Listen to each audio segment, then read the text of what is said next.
Բարի գալուստ Infocom, ես Տիգրան Գրիգորյանն եմ, այսօր իմ հյուրն է Ամերիկայի հայկական համագումարի Երևանյան գրասենյակի տնօրեն Արմեն Սահակյանը։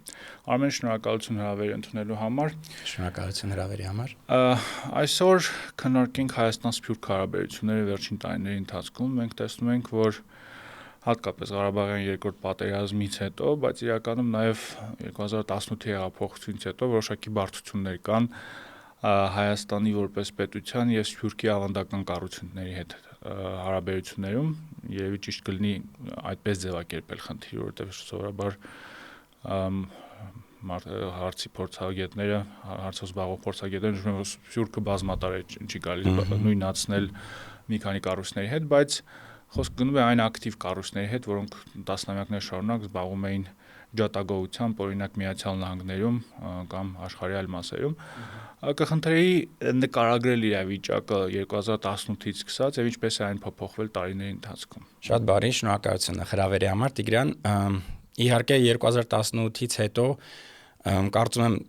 նույնիսկ որոշակի ավելի դրական դինամիկայի մենք ականատեսել եղանք, հաշվի առնելով երևի կարելի ասել նույնիսկ համազգային այդ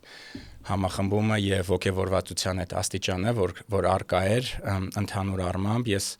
օրինակ հիշում եմ անձամբ, երբ որ վարչապետը Լոս Անջելես այցելեց հեղափոխությունից հետո 18 թվականի եւ այդ ժամանակ օրինակ Լոս Անջելեսի համայնքում ոգևորվածության մակարդակը շատ բարձր էր։ Կարծում եմ ավելի երևի խնդիրները սկսեցին ի հայտ գալ 20 թվականի 44-օրյա պատերազմից հետո, իհարկե դրանց պատճառները կարելի ասել բազմաթիվ են, բազմազան, ամեն խումբ, ամեն մի կազմակերպություն երևի իր որոշակի փիլիսոփայական, քաղաքական հայացքների եւ այլ հենքի հիման վրա իր հարաբերությունները որոշակիորեն փոխեց եւ կարծում եմ անջրպետի առաջացման եւ խորացման առավել խորացման երևի պատճառներից եւ հանգամանքներից մեկն էլ այն էր, որ հայաստանյան հասարակությունը առերեսվեց շատ տարատեսակ իրավիճակների, որի կարծում եմ այդ ֆիզիկական ականատեսը եւ այդ զգացմունքների մեջով Սփյուռքը այդքան էլ չանցավ, այսինքն կարծում եմ որոշակի իրականությունների մի փոքր դիսբալանս առնվազն սկզբնական շրջանում առաջացավ, որն էլ երևի այս խնդիրների որոշակի ավելի խորքային պատճառը հանդիսացավ։ Զուտ Ամերիկայի հայկական համագումարի տեսանկյունից իհարկե կազմակերպությունը իր սկզբնավորումից ի վեր, իմիջիալոց մինչ Հայաստանի անկախացումը 1972 թվականին հիմնադրվեց կազմակերպությունը, որդեգրել է անկողմնակալ քաղաքականություն, թե ամերիկյան քաղաքականության եւ թե հայաստանյան ներհայաստանյան իրադրությունների հետ կապված, այսինքն non-interference, չմիջամտումը Հայաստանի ներքին գործերին, դա համարելով իհարկե Հայաստանի ժողովրդի եւ Հայաստանի հասարակության առարկան, խնդրու առարկան։ Այդ իսկ տեսանկյունից իհարկե մակարդակները համագործակցության տարբեր են Հայաստան-Սփյուռք եւ իհարկե նաեւ Ամերիկայի հայկական համայնքի տեսանկյունից։ Այո, բայց մենք գիտենք, որ այլ ավանդական կազմակերպությունների պարագայում, ինչպես նշեցի, հատկապես Ղարաբաղյան երկրորդ պատերազմից հետո տեսնում ենք բավականին լուրջ հակամարտություն, երբեմն տպավորություն է ստեղծում, որ այդ կազմակերպություններից որոշները կարծես թե նույնիսկ ավելի շատ աշխատում են Հայաստանի ներկայիս կառավարության դեմ, քան օրինակ Ադրբեջանի եւ Թուրքիայի դեմ, եւ կարծես թե Երևանում եւս լուրջ հակվածություն չկա ինչ որ ընդհանուր լեզու գտնելու այդ խմբերի հետ։ Քո կարծիքով հնարավոր է այս ճգնաժամը հաղթահարել եւ եթե հնարավոր է, ինչ է դա պահանջում։ Իհարկե միշտ էլ հնարավոր է։ Ես զուտ էլի անձնական իմ հին փորձից ելնելով հիշում եմ օրինակ Թուրքիայի պարագայում գյուլենականների եւ էրդողանականների այդ արճակատումը, որը նաեւ շատ ակներ է վեր հենց Վաշինգտոնում,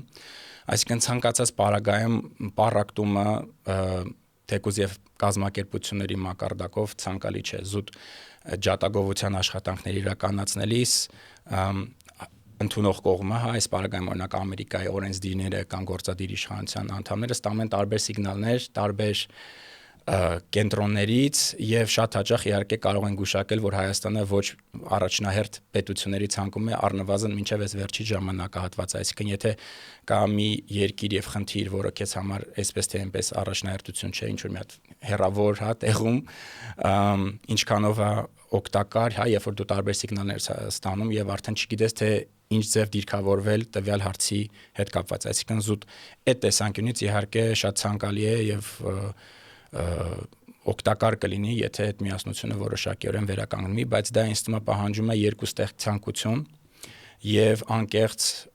դիալոգ այս տարատեսակ հարցերի շուրջ։ Այսինքն կարծում դա հնարավոր է զուտ պահանջել է բավական մեծ ջանքեր այս պայծրությամբ, զուտ հաշվի առնելով նաեւ խորացող ընդհանուր թե ներքաղաքական թե սփյուռքի հետ տարբեր կազմակերպությունների հետ այդ խորացող անջրպետը, բայց կրկին Ամերիկայի հայկական համագումարի տեսանկյունից դա թե անցյալում թե հիմա որպես այդպիսին խնդիր չի առաջացել, այսինքն առաջնահերթ է եւ կարեւոր է որպես կազմակերպություն Ամերիկայում գործող Ամերիկայի օրենսդրությանը համապատասխան եւ Ամերիկայում բնակվող հայերի շահերը առաջ մղող կազմակերպություն իհարկե առաջնահերթ է նաեւ պաշտպանելու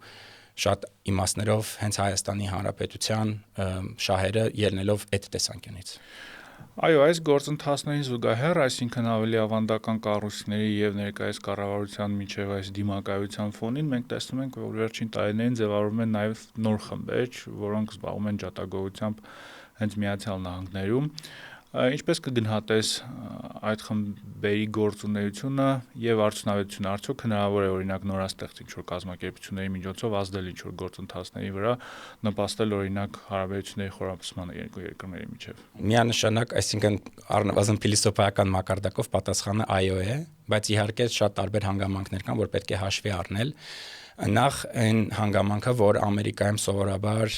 ջատագովական կամ լոբիստական, չնայած ես այդ բառը այդքան էլ չեմ սիրում, աշխատանքներ իրականացնելու համար մանավանդ կոնգրեսի հետ սովորաբար հարկավոր է երկարաժամկետ ներգրավվածություն, որտեղ դրանք հիմնական հիմնված են երկարաժամկետ հարաբերությունների վրա, փոխվստահության վրա, այդ իմաստով օրինակ Ամերիկայի հայկական համագումարը արդեն 50 տարվանից ավել իր ներկայությունի Վաշինգտոնում ներկայացնելու հենց հայկական հարցերը ֆեդերալ մակարդակում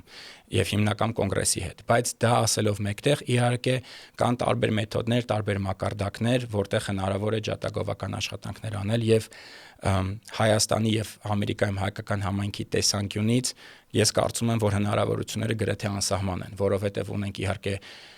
դաշնային համակարգ Ամերիկայում կառավարման տեղական, նահանգային, ֆեդերալ, ամեն մեկ իր երթին բաժանված տարատեսակ, ասենք օրենսդիր, գործադիր, դատական, կա իհարկե նաև մասնավոր հատվածը, եւ այդ իմաստով իհարկե կարծում եմ նաև հաշվի առնելով այլ համայնքների եւ այլ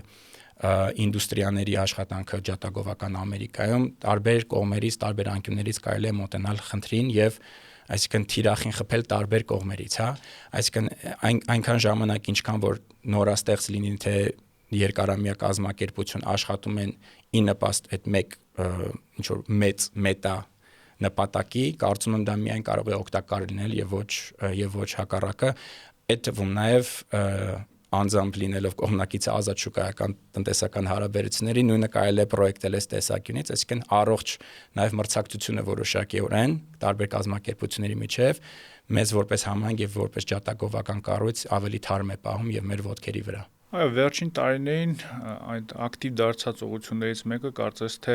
Ամերիկայում քրիստոնեական տարբեր խմբերի հետ աշխատանքն է, գիտեմ որ դու էլ ես ներգրաված եղել այս գործընթացներում։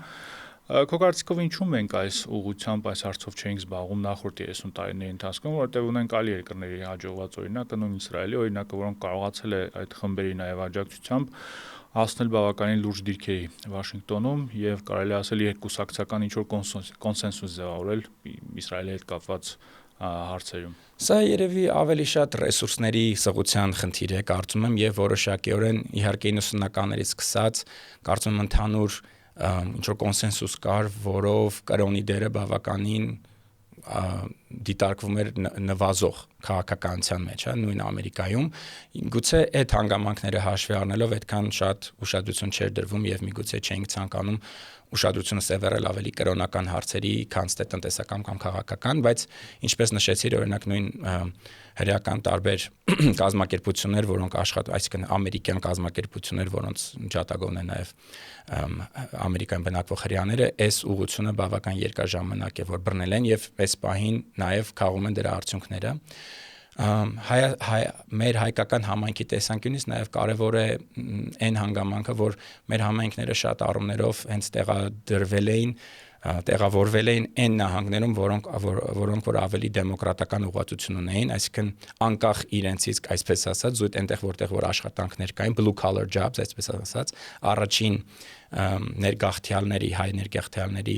հիմնական քաղաքները այդ ինդուստրիալ զոնաներն են, որոնք իրենց հերթին ավելի շատ հարում են դեմոկրատական կուսակցությանը եւ ոչ հանրապետական, այսինքն այն նահանգները, օրինակ Տեխաս, Օկլահոմա, չգիտեմ, ասենք այդ այսպես կոչված աստվածաշնչյան այդ բելթը, օղակը, այդտեղ այդքան հայերի օրինակ համախմբում չի եղել, ինչքան որ օրինակ ավելի ինդուստրիալ տարածքներում, այսինքն տարատեսակ պատճառներ կան դրա, սակայն ուրախ եմ այն հանգամանքով, որ այդ բացը ճակերտավոր լրացվում է վերջին տարիների ընթացքում, որովհետև մեզ համար շատ կարևոր է աշխատել որպես համայնք, ես այս բան համագումարի անունից այդպես չեմ ասում, աշխատել բոլոր շահագրգիռ կողմերի հետ ԱՄՆ-ում, դա թե ռեսուրսների խնդիր է եւ թե ռազմավարական ուղենշերի, բայց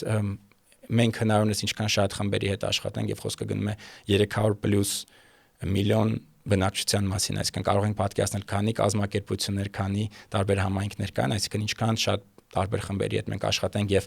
կրթենք նրանց Հայաստանի եւ տարատեսակ հարցերի շուրջ, կարծում եմ այդքանով մենք ավելի կնպաստենք հարաբերությունների խորացմանը, քանի որ այս մի վերջի մասն էլ ավելացնեմ, շատ հաճախ մենք մոռանում ենք, որ հիմնականում մարդիկ Հայաստանի կամ հայերի մասին նույնիսկ լսածել չեն լինում, այսինքն նախ եւ առաջ հենց նույն Ամերիկայի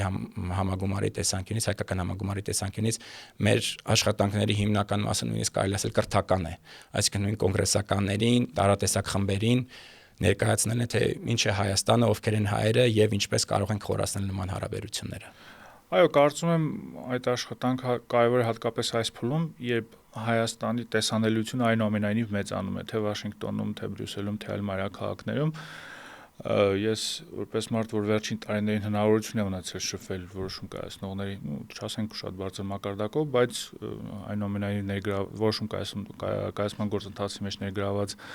մարդկանց հետ նկատում եմ այդ փոփոխությունը, այսինքն եթե 2 տարի առաջ գնում էինք Վաշինգտոն կամ Բրյուսել, Հայաստանի վերաբերյալ գիտելիքները, Հայաստանի ընդհանրապես դերը խոսակցության մեջ շատ ցածր էր, հիմա հաշվի առնելով նաև վերջին զարգացումները, Վաշինգտոնյան գագաթնաժողովը այդ նշանակությունը մեծանում է եւ կարծում եմ կարելի է օգտագործել այս նոր մթնոլորտը ավելի արդյունավետ կապեր հաստատելու համար եւ կցանկանայի թողարկումը ամփոփել ընդհանուր առմամբ Հայաստան-Սփյուռք հարաբերությունների մասին հարցով վերջին տարիներին Հայաստանում տեղի ունեցող գործընթացների տեսանկյունից։ Մենք գիտենք, որ իշխող ուժը որդեգրել է նոր հայեցակարգ, որը կոչվում է իրական Հայաստանի հայեցակարգ, որի հիմնական շեշտադրումը այն է, որ մենք պետք է կենտրոնանանք Հայաստանի Հանրապետության վրա, Հայաստանի Հանրապետություն բնակվող մարդկանց վրա, Հայաստանի Հանրապետության ճանաչված սահմանների վրա, միգուցե որոշ հարցերում պետք է ավելի մեղմ դիրքորոշումներ ունենանք, որպեսզի հարաբերությունները չսրենք մեր հարևանների հետ, այդ հայտնի ցուլերի վերաբերյալ հայտարարությունը։ Քո կարծիքով այս նոր նարատիվի ներքո որտեղ է Սփյուռքի դերը եւ արդյոք Սփյուռքը դեր ունի այս, եթե այս նարատիվն է լինելու գերակայողը, ասենք, մոտակա տարիների ընթացքում։ Միանշանակ դեր ունենալու է հաշվի առնելով զուտ Սփյուռքի հենց ընդհանրական Սփյուռքի, որտեղ ներգրավվածությունը, հետաքրքրությունը ընդհանուր Հայաստանի եւ ժողովրդի եւ երկրի ապագայի նկատմամբ, բայց կրկին այստեղ ինձ թվում է շատ կարեւոր է հաշվի առնել երկու ստեկ հետաքրքրությունները, միմյանց շահերը, որպես համայնքներ եւ պետություն, ունենալ ազատ, բաց երկխոսություն տարատեսակ հարցերի հետ կապված Եվ միևնույն ժամանակ հաշվի առնել, որ սփյուռքյան կառույցները ի վերջո ներկայացնում են այդտեղ բնակվող համայնքի շահերը եւ այսինքն ոչ միշտ է, որ օրինակ սփյուռքյան կառույցները միմիայն ներկայացնում են այն հարցերը, որոնք հետաքրքրության առարկա են, խնդրու առարկա են Հայաստանի Հանրապետության համար, նաև կան համայնքային հետաքրքրության հարցեր, նույն ասենք տեղում կրթական, մշակութային իրավունքների եւ այլն, եւ սա հիմնական իհարկե վերաբերում է ժողովրդավար պետություններին եւ առավելապես Միացյալ Նահանգներում, արկա 1 միլիոնից ավել հայերի համայնքին, զուտ պետքա այդ շարունակական երկխոսությունը ունենալ եւ հասկանալ, թե որտեղ են այդ շահերի հատման կետերը եւ փորձել ընդհանուր դրական օրակարգով շարժվել առաջ, այսինքն առնվազն իմ տեսանկյունից այդ բժշկական կրեդոն կա, չէ, չվնասելու, առնվազն կարծում եմ չվնասելու կրեդոն պետք է ի նկատի ունենալ, հաշվի առնելով այն շատ նուրբ աշխարհաքաղաքական, աշխարհատնտեսական դիրքը, որտեղ այսօր գտնվում է Հայաստանի Հանրապետությունը եւ կարծում եմ հիմնական մեծամասնությունը կցանկանա այնպիսի քայլեր որդեգրել, որոնք որ առնվազն կնպաստեն երկրի զարգացմանը եւ չեն վնասի կարճաժամկետ կտրվածքով իր հետագա ընթացքը։ Ի հավելումն քո ասացի, նաև հաշվի առնելով վերջին շրջանի, ամենավերջին շրջանի զարգացումները, կարող ենք նաև եզրահանգել, որ Հայաստան-Սփյուռք հարաբերությունները ավելի գաղափարական դաշտից տեղափոխում է պրագմատիկ դաշտ, երբ օրինակ հայկական Սփյուռքի տարբեր ներկայացուցիչներ, որոնք ներգրաված են խոշոր ընկերություններում, փորձում են ինչ-որ ներդրումներ բերել Հայաստան կամ ինչ-որ նոր համագործակցության մոդելներ ձևավորել Հայաստանի եւ խոշոր ընկերությունների միջև։ Դա միանշանակ շատ ողջունելի զարգացումներ են եւ կարծում եմ այնպիսին, որոնք որ միշտ էլ արկա են եղել, այսինքն կարծում եմ ոչ թե այնքան ինչ-որ մեկի նվազումն է մյուսի հաշվին, այլ միգուցե եւ փորձելը երկուստեք այդ զարգացումները ունենալ, թե ինստիտուցիոնալ մակարդակում, բայց իհարկե բոլորիս էլ հայտնի է, որ կան բավականին ազդեցիկ հենց անհատներ տարատեսակ երկրներում, բայց մասնավորապես իհարկե Միացյալ Նահանգներում, զուտ հաշվի առնելով այսօրվա ընդհանուր աշխարհաքաղաքական դիրքավորումը ընդհանուր գլոբալ մակարդակով, գուցե որոշակի գործընթացներ առավել դյուրին են դարձել, քան անցյալում էին, տարբեր հանգամանքներ հաշվի առնելով, բայց կարծում եմ ի վերջո փորձել դնել տարատեսակ հարաբերություններ ավելի ինստիտուցիոնալ մակարդակով, իհարկե ավելի նախընտրելի է զուտ հաշվի առնելով ավելի երկարաժամկետ պլանավորման եւ համագործակցության բնույթը ի տարբերություն անհատականի, որը կարելի է ասել ցանկացած վարքյան կարող է եւ փոխվել, այսինքն ինչքանով որ մենք կարողանանք այդ ընդհանուր կետերը բերել ինստիտուցիոնալ մակարդակ, կարծում եմ ավելի իհարկե բոլորիս օգտակար կլինի։ Արմեն, շնորհակալություն հետաքրքիր զրույցի համար։ Քեզ շնորհակալություն Տիգրան։